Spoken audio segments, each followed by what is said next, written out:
Bismillahirrahmanirrahim. Assalamualaikum warahmatullahi wabarakatuh. Di sini saya akan menjawab diskusi pada sesi 6 terkait kesetaraan gender dalam pendidikan. Ini di sini adalah kesetaraan gender dalam pendidikan mencakup pengalaman siswa laki-laki dan perempuan di sekolah yang meliputi perlakuan yang setara oleh guru, kurikulum, buku teks, materi pembelajaran yang tanggap dengan gender, dan juga lingkungan belajar dan hasil belajar. Ada 3 pertanyaan di sini. Yang pertama adalah bagaimana Anda sebagai guru pendidikan dasar dapat berkontribusi dalam mengatasi isu gender dalam lingkungan pendidikan. Fokuslah pada cara-cara untuk menciptakan lingkungan pembelajaran yang inklusif dan mendukung perkembangan siswa tanpa memandang jenis kelamin. Yang kedua adalah sebutkan strategi konkret yang dapat atau telah Anda terapkan untuk mempromosikan kesetaraan gender.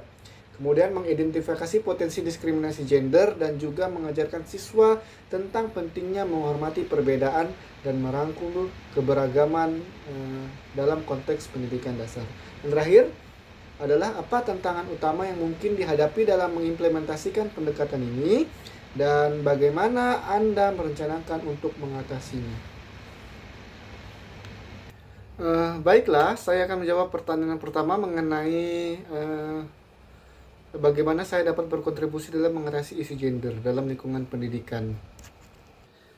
Sebagai guru pendidikan dasar, saya menyadari bahwa penyusunan kurikulum yang responsif gender merupakan langkah awal yang sangat penting dalam menciptakan lingkungan pembelajaran yang inklusif.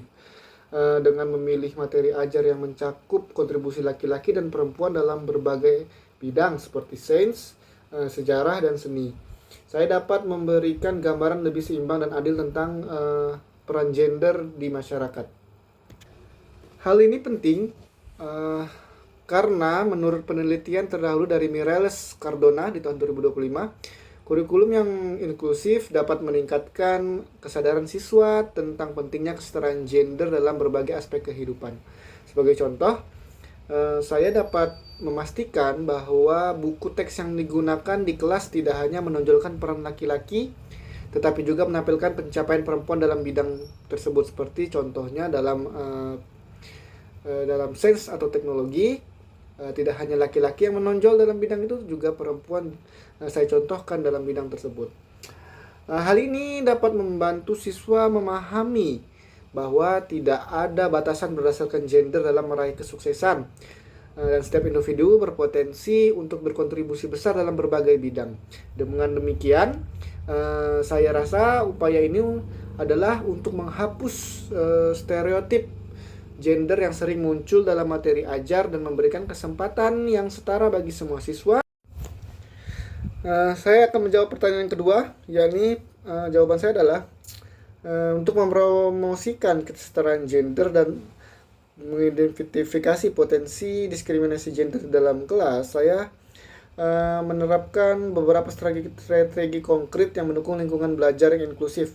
Salah satunya adalah memastikan kurikulum yang saya ajarkan bebas dari bias gender dengan memilih materi yang mencakup kontribusi laki-laki dan perempuan di berbagai bidang seperti sains, sejarah, dan seni. Selain itu, saya juga memastikan penggunaan buku teks yang menampilkan representasi ini setara antara laki-laki dan perempuan dalam berbagai konteks. Sebagai contoh, saya akan menampilkan pencapaian perempuan dalam bidang sains dan teknologi yang seringkali kurang mendapatkan sorotan. Menurut Puspitasari dan Nurseto di tahun 2021, kurikulum yang inklusif dapat meningkatkan kesadaran siswa mengenai kesetaraan gender dan keberagaman. Saya juga berusaha menciptakan ruang di dalam kelas yang memungkinkan siswa untuk berdiskusi terbuka tentang perbedaan gender. Diskusi kelompok dengan kegiatan berbasis proyek menjadi salah satu cara untuk mengajarkan siswa tentang pentingnya saling menghargai perbedaan dan merangkul keberagaman. Berdasarkan penelitian Iswanto dan Prasetyo di tahun 2020, pembelajaran yang melibatkan diskusi terbuka dan proyek kolaboratif dapat membantu siswa mengembangkan empati dan kesadaran akan kesetaraan gender. Selain itu, saya juga memonitor interaksi siswa selama kegiatan kelas untuk mengidentifikasi potensi diskriminasi gender. Saya akan memastikan bahwa semua siswa, baik laki-laki dan perempuan, mendapatkan kesempatan yang setara dalam setiap kegiatan dan tidak ada yang terpinggirkan.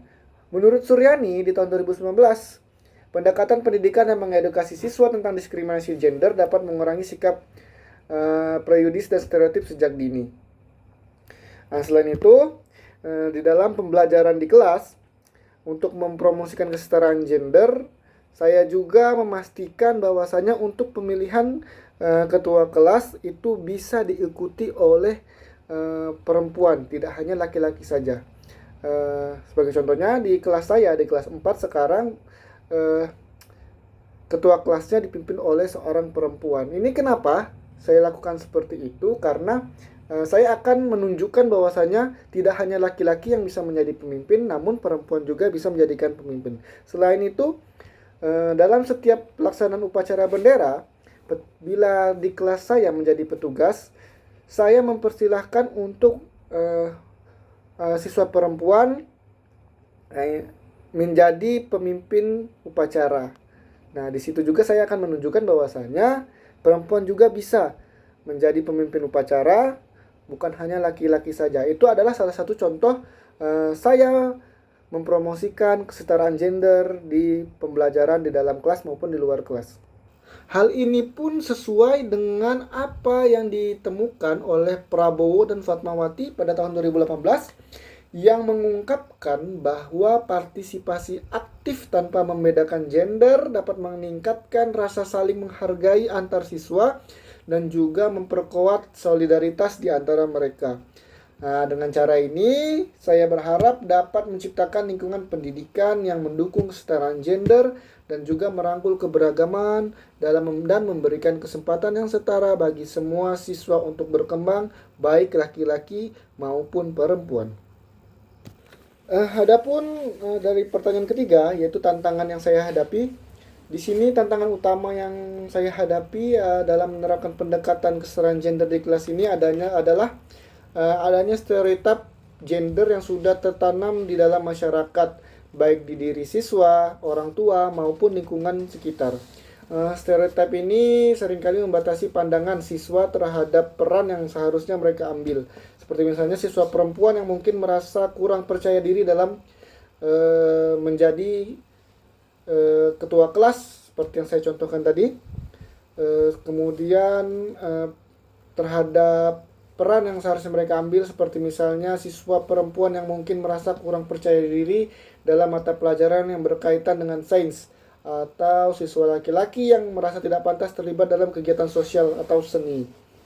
Nah, untuk mengatasinya, saya berencana untuk mengedukasi siswa dan orang tua tentang pentingnya menghormati perbedaan dan kesetaraan gender.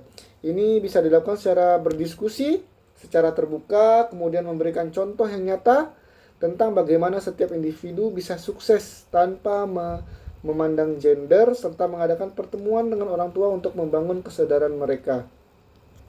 Kemudian tantangan yang kedua adalah kurangnya sumber daya atau pelatihan untuk guru dalam menangani isu kesetaraan gender ini.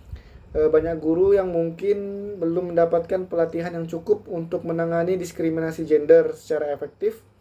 Oleh karena itu, saya akan terus mengikuti pelatihan dan seminar terkait kesetaraan gender agar saya bisa lebih memahami cara yang tepat untuk menghadapinya di dalam kelas. Selain itu, saya juga ingin berbagi pengetahuan dengan rekan-rekan guru di sekolah agar kita bersama-sama bisa menciptakan lingkungan yang lebih inklusif dan juga menghargai keberagaman. Dengan langkah-langkah ini, saya berharap kita bisa mengatasi tantangan yang ada dan juga mewujudkan pendidikan yang lebih adil untuk semua siswa, baik laki-laki maupun perempuan. Nah, mungkin itu saja jawaban diskusi pada sesi 6 dari saya. Mohon maaf apabila ada kesalahan. Wallahul muwafiq ila aqwamit thoriq. Wassalamualaikum warahmatullahi wabarakatuh.